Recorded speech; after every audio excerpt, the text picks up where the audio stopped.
A graça e a paz de Jesus Cristo. Seja muito bem-vindo a esse canal que compartilha leituras, estudos, meditações e reflexões com base nos capítulos da Bíblia. E hoje nós vamos começar a gravar uma série de vídeos que servem como uma aula a respeito do livro de Atos dos Apóstolos. A organização de vídeos a respeito dos livros bíblicos em aulas permite que tenhamos uma visão mais ampla a respeito do livro, uma visão mais detalhada que facilita a nossa memorização a respeito da Bíblia. Lendo livro por livro, com estudos, nós desenvolvemos mais facilidade para lembrar a respeito das histórias e também do conteúdo da Bíblia.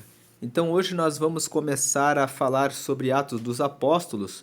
Já no versículo 1 está escrito assim: Fiz o primeiro tratado, ó Teófilo, acerca de tudo que Jesus começou não só a fazer, mas a ensinar.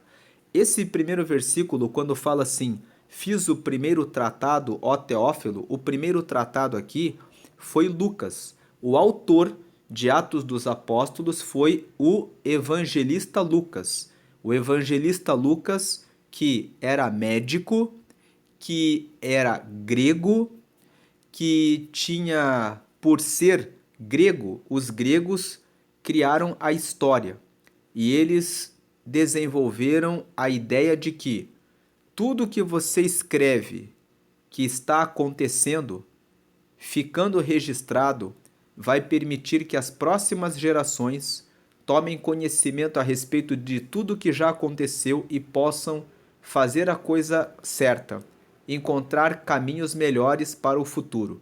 Então, quando Lucas, que era grego, escreve o Evangelho de Jesus, que é o terceiro livro que está no Novo Testamento, ele fez o seu primeiro tratado. Aliás, vamos até aqui olhar no Novo Testamento. Vamos entrar aqui no Evangelho de Lucas, no capítulo 1, no versículo 1. E a gente vê aqui, ó, Lucas 1.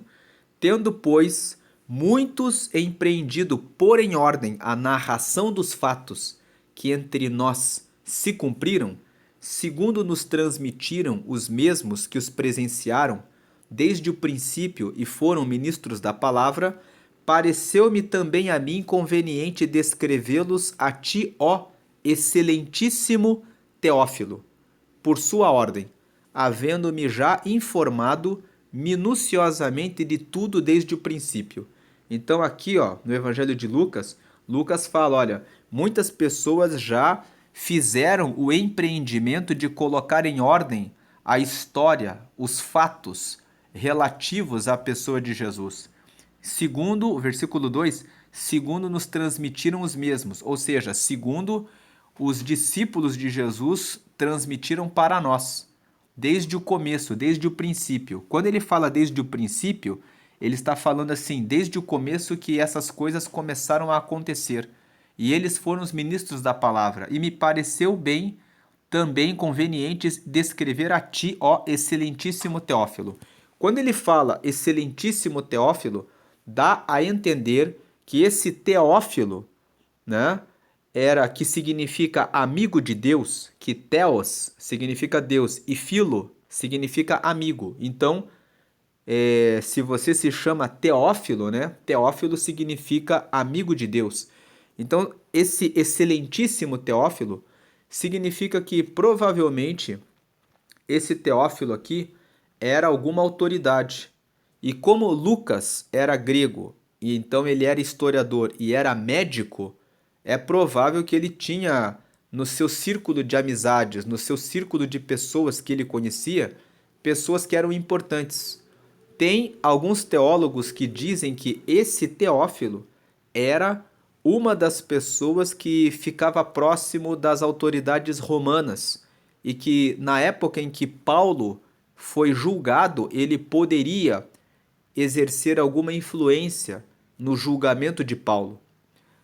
Lucas, ele escreve Atos dos Apóstolos e nesse livro de Atos dos Apóstolos, ele ele fala que fiz o primeiro tratado, ó Teófilo. Então, o primeiro tratado, como nós vimos ali, é o Evangelho de Lucas, que ele escreve para o Teófilo e onde ele fala que ele é excelentíssimo Teófilo. Então, indica que ele era alguma autoridade.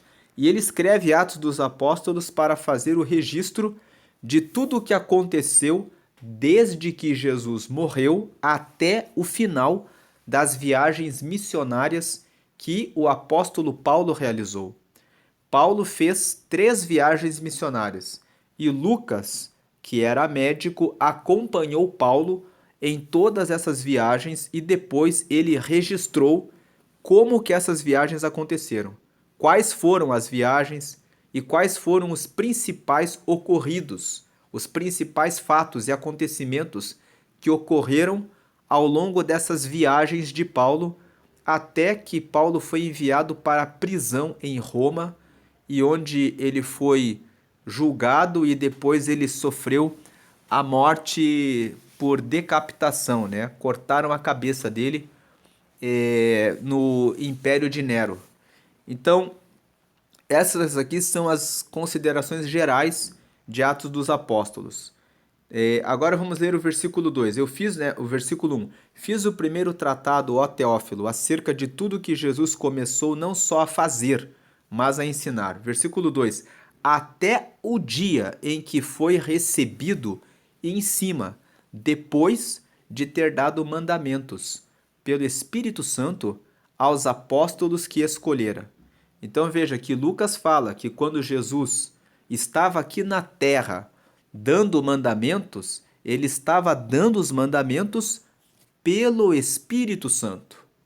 Lucas, no seu registro, anota que a obra que Jesus estava realizando na terra, ele estava realizando juntamente com o Espírito Santo. E ele fez essas obras, quando ele, né, depois que ele subiu, ele deixou os mandamentos para os apóstolos que escolheu. Versículo 3: aos quais também, depois de ter padecido, se apresentou vivo, com muitas e infalíveis provas, sendo visto por eles por um espaço de 40 dias e falando do que respeita ao reino de Deus. Então, aqui no versículo 3, nós extraímos a informação de que Jesus, depois que morreu e ressuscitou, ficou entre os discípulos durante período de 40 dias, até o dia em que ele foi visto pelos discípulos subindo para o céu, que corresponde ao que nós chamamos de ascensão, que é a ascensão, é a subida de Jesus aos céus. Versículo 4. E estando com eles, determinou-lhes que não se ausentassem de Jerusalém, mas que esperassem a promessa do Pai, que, disse ele, de mim ouvistes. Versículo 5. Porque na verdade João batizou com água, mas vós sereis batizados com o Espírito Santo, não muito depois destes dias. Vamos lembrar que no Evangelho de Mateus, no capítulo 3, aparece o registro do batismo de João Batista em Jesus.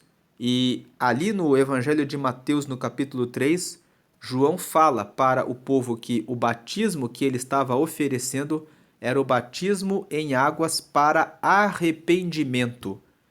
E é com base nesse texto que o batismo em águas é feito por imersão e serve para que a pessoa se arrependa dos seus pecados e reconheça que está entregando a sua vida por completo, no seu corpo, alma e espírito, para seguir a Jesus. Versículo 6. Aqueles, pois, que se haviam reunido, perguntaram-lhe, dizendo: Senhor, restaurarás tu, neste tempo, o reino a Israel? Versículo 7. E disse-lhes: Não vos pertence saber os tempos ou as estações que o Pai estabeleceu pelo seu próprio poder. Essa pergunta que os discípulos fizeram para Jesus quando ele estava reunido com eles antes de subir aos céus, se ele restauraria neste tempo o reino a Israel, era uma pergunta relacionada à independência de Israel do Império Romano. Quando nós lemos o Evangelho de Lucas, no capítulo 1, nós vemos que o império havia estabelecido o recenseamento. Cada pessoa deveria retornar à sua cidade para ser contado, para que eles fizessem o censo. O censo, todos os países fazem isso todos os anos. O Brasil faz o censo pelo Instituto Brasileiro de Geografia e Estatística, que é o IBGE, que é quando eles vão nas casas das pessoas, perguntam as profissões, quantas geladeiras você tem, quantas televisões você tem na sua casa, se você tem carro, e eles fazem o censo. Esse censo serve para que o país saiba como que o seu povo vai caminhando. E na época de Roma, esse censo já existia. Quando você lê o Evangelho de Lucas, no capítulo 1, a Bíblia conta que José e Maria foram até Belém para fazerem o recenseamento, para fazerem a sua o seu registro na cidade de Belém. Inclusive, Maria era da cidade de Nazaré, na região da Galileia. E José também estava naquela localidade. Mas a família de José era de Belém. E para cumprir o censo, eles foram até Belém e foi quando Jesus nasceu. Por isso que Jesus nasceu em Belém. Mas depois que ele fez o censo, eles voltaram para Nazaré, que era a cidade de onde eles eram. Na verdade, o texto de Mateus, no capítulo 2, fala que quando Jesus nasceu, ele recebeu a visita dos reis magos e Jesus teve que ir para o Egito e ficou ali por um período de 2 anos, até que Herodes morresse e depois eles foi habitar na região da Galileia. Então, os discípulos aqui perguntaram se Jesus restauraria o reino a Israel, porque eles queriam que o povo de Israel voltasse a ser governado pelos seus próprios reis, que eles não tivessem que ficar submetidos ao Império Romano. O tempo em que Israel reinará novamente acontecerá, porém, não era o tempo disso acontecer. Isso é algo que está previsto na Bíblia, mas ainda vai ocorrer no futuro. E não é um tema para nós tratarmos aqui nessa aula número 1 de Atos dos Apóstolos. O que é importante saber aqui para entender esse capítulo 1 de Atos é que os discípulos, eles estavam aguardando isso, que como Jesus disse que ele era o Messias e que ele havia ressuscitado e estava ali com eles por 40 dias, eles pensaram, então agora o Senhor pode dar a nossa independência, a independência de Israel. E aí Jesus respondeu no versículo 7, não vos pertence saber os tempos ou as estações que o Pai estabeleceu pelo seu próprio poder. Aí vem o versículo 8. Jesus disse para eles, isso não é da conta de vocês nesse momento. Foi Deus que estabeleceu os tempos de cada coisa. Com relação ao tempo, vamos falar aqui de 2 tempos. Existe o tempo de Deus, que se chama o tempo Kairos. O tempo de Deus, que é o tempo Kairos, ele é um tempo eterno. Ele é um tempo linear. Para Deus, o tempo é uma coisa constante, uma linha reta. Ele já sabe tudo o que acontece em todo o tempo. Por isso que ele deixou registrado no livro de Apocalipse e na revelação que ele deu para João tudo o que vai acontecer. Por isso que quando nós lemos Mateus 24, por exemplo, Jesus fala tudo o que aconteceria no fim dos tempos. Porque para Deus o tempo é único. Ele já sabe o que você vai receber nesse ano, no ano que vem, daqui a 2 anos. Ele já sabe qual é o seu futuro. Ele já conhece o que você faz. Deus, ele sabe todas as coisas.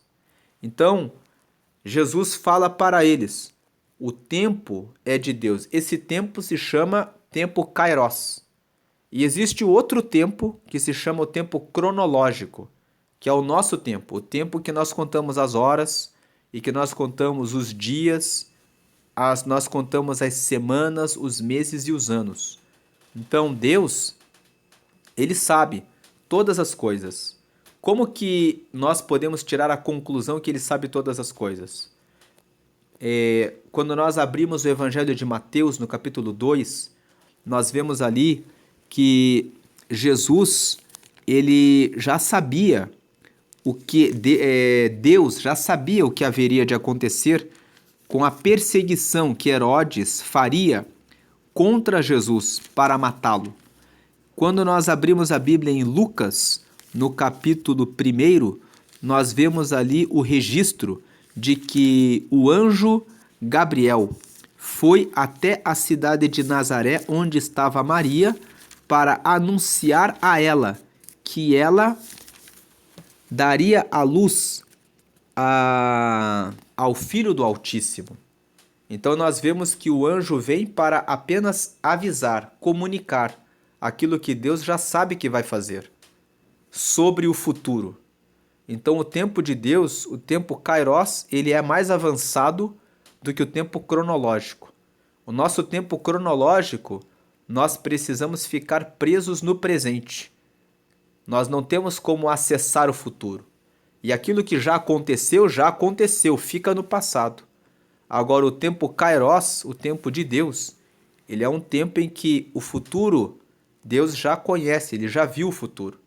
Então, ele fala para os discípulos, o tempo que Deus estabeleceu para que o povo de Israel fique novamente independente e livre é um tempo que foi estabelecido pelo Pai.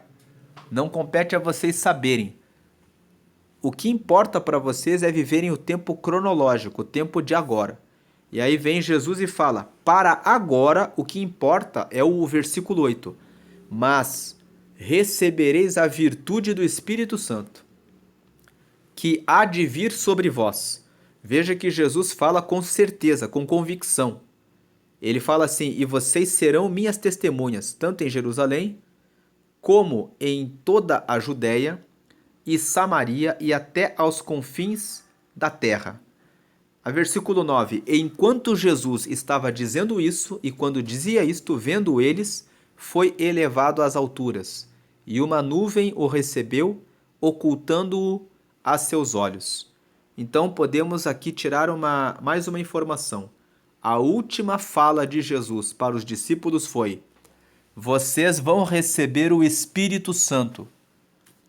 E quando vocês receberem o Espírito Santo, vocês vão ser as minhas testemunhas, tanto em Jerusalém, ou seja, tanto na cidade, como em toda a Judéia. A Judéia era como se fosse o estado, é como se fosse a região maior, onde Jerusalém estava. E Samaria era um território vizinho, que corresponde ao território onde ficavam os reinos do norte de Israel. Ou seja, no país vizinho e até os confins da terra, ou seja, até o mundo todo. Então vocês vão ser as minhas testemunhas na cidade, no estado, no país vizinho, né? Ou seja, depois que vocês começarem a anunciar até no país em volta, no país do lado, até os confins da terra. Versículo 9, quando dizia isso, vendo eles, foi elevado às alturas, e uma nuvem o recebeu, ocultando-o a seus olhos. Versículo 10, e estando com os olhos fitos no céu, enquanto ele subia, eis que junto deles se puseram dois varões vestidos de branco. Aqui são dois anjos que eles conseguiram ver ali no momento falando com eles, os quais lhes disseram, versículo 11, varões galileus, por que estáis olhando para o céu? Esse Jesus que dentre vós foi recebido em cima no céu, há de vir, assim como para o céu o vistes ir. Aqui os anjos já disseram para os discípulos uma promessa: Jesus voltará. Jesus novamente virá para a terra. Versículo 12: Então voltaram para Jerusalém, do monte chamado das Oliveiras, o qual está perto de Jerusalém, à distância do caminho de um sábado. Então, nós podemos concluir aqui que a ascensão, a subida de Jesus ao céu, ocorreu no Monte das Oliveiras. O texto aqui traz a revelação, a informação. Eles estavam no Monte das Oliveiras, onde eles costumeiramente se reuniam com Jesus. Eles estavam ali no Monte das Oliveiras e foi ali que Jesus subiu aos céus e eles retornaram para Jerusalém. Versículo 13: E entrando subiram ao cenáculo. Então eles voltaram para Jerusalém, né? O caminho era a distância, o caminho de um sábado, um dia. Voltaram para Jerusalém, entraram no cenáculo, onde habitavam Pedro e Tiago, João e André, Filipe e Tomé, Bartolomeu e Mateus, Tiago, filho de Alfeu, Simão, o Zelote e Judas, filho de Tiago. Versículo 14: Todos estes perseveravam unanimemente em oração e súplicas com as mulheres e Maria, mãe de Jesus, e com seus irmãos. Então esse texto nos mostra que quando ocorreu a morte de Jesus e quando ocorreu esse tempo em que Jesus estava entre eles, que os discípulos estavam com as suas mulheres. Estavam com as mulheres, né, com as suas mulheres, os que eram casados, e também com outras mulheres que eram as mulheres que acompanhavam o ministério de Jesus. E Maria, mãe de Jesus, e com seus irmãos. Versículo 15: E naqueles dias, levantando-se Pedro no meio dos discípulos, ora, a multidão junta era quase de 120 pessoas. Então aqui nós temos a informação de quantas pessoas estavam com eles ali. Eram os 12, eram os 11 discípulos, né, tirando Judas, que traiu Jesus e que cometeu suicídio, e depois as mulheres que andavam com Jesus, as mulheres dos que eram casados, né, totalizando 120 pessoas. Ele disse, 16, varões irmãos, convinha que se cumprisse a escritura que o Espírito Santo predisse pela boca de Davi acerca de Judas, que foi o guia daqueles que prenderam a Jesus. 17, porque foi contado conosco e alcançou sorte neste ministério.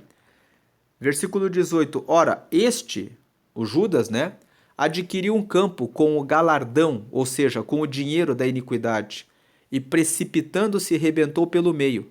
Ele se enforcou, né, e todas as suas entranhas se derramaram.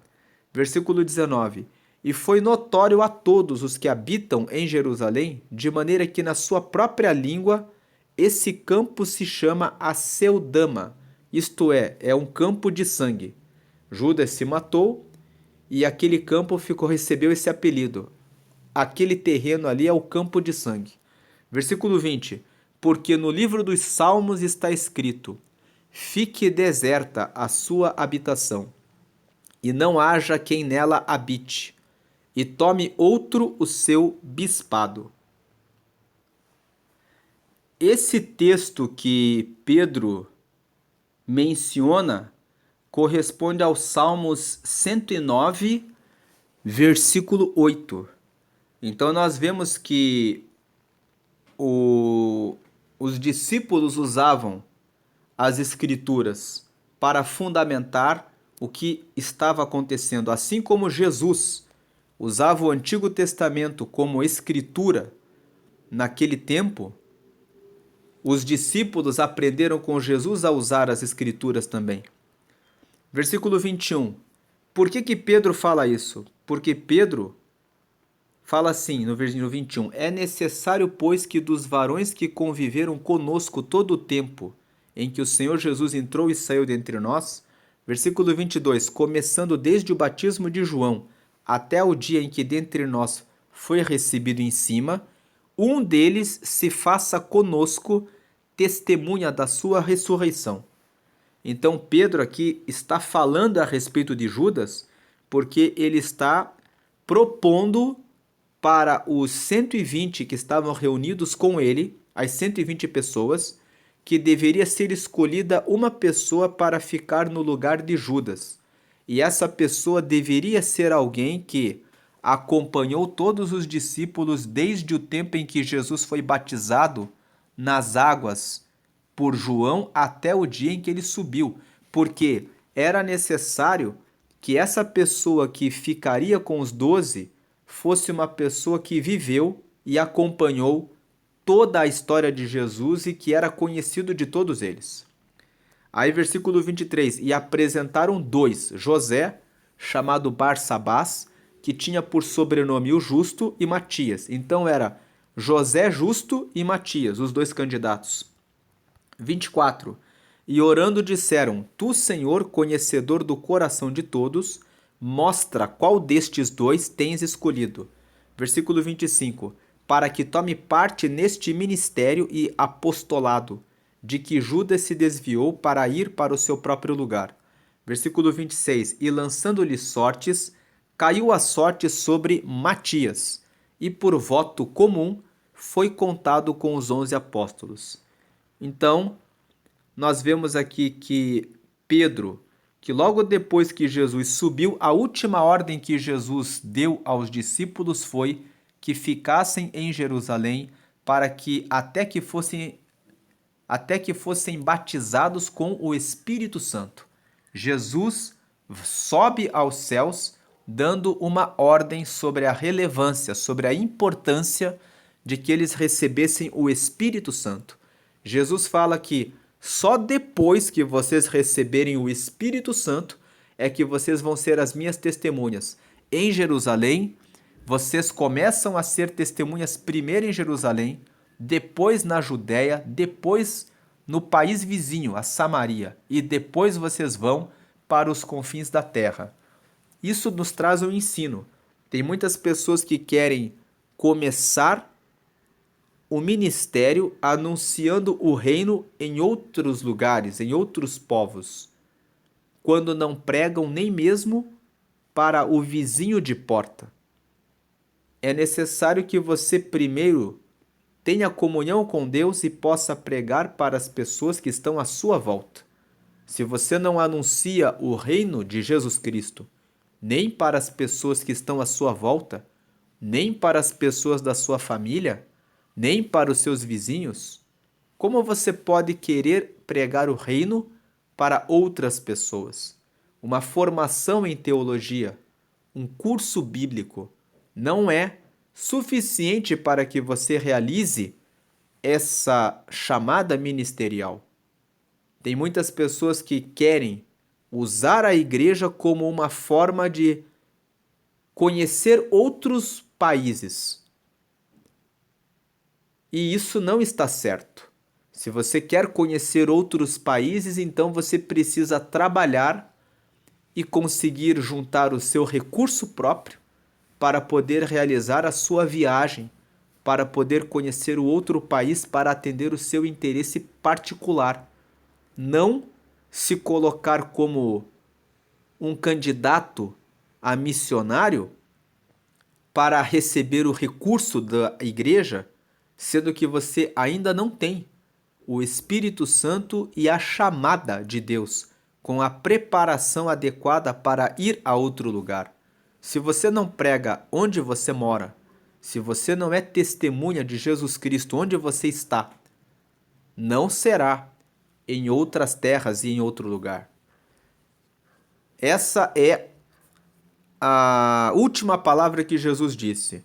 Os discípulos foram para o cenáculo, permaneceram reunidos orando e fizeram a escolha entre José o Justo e Matias, escolhendo Matias para que ficasse no lugar de Judas, recompondo o apostolado de 12 apóstolos, de 12 discípulos. Então essas são as primeiras considerações do livro de Atos, essa é a aula número 1.